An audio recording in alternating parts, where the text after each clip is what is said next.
As far as power, they talked a little bit. Sorry, we're just getting this in. These people were just rescued from Lafitte, just got off a boat. That is great news. They're out there bringing people into safety, so that is great to see. As I was mentioning Kenner City Mayor Ben Zahn, the power, almost 90% of people don't have power. They think that could take 3 weeks or more to get that back on. That was the number Entergy had given before the storm for this size of a storm.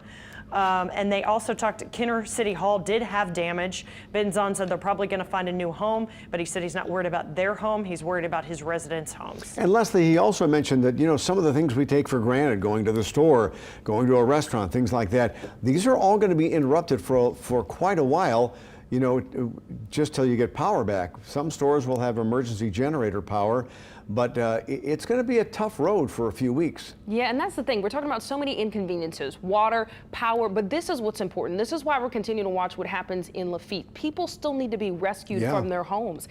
So this is what's happening here. Councilmember Dino Bonanno said that they thought 500 people stayed behind, but they couldn't be sure of that count. So we're watching here, but this is probably going to be at least 150, 200 people who we're going to watch get to safety. And the man in the green shirt, but he's kind of gone behind the guy with the safety vest on, but he had a trash bag in his hand, so it looks like they just grabbed some belongings. I'm sure they did. They just grabbed whatever they could and go. Right. A lot of the houses down there are raised, but they're trapped.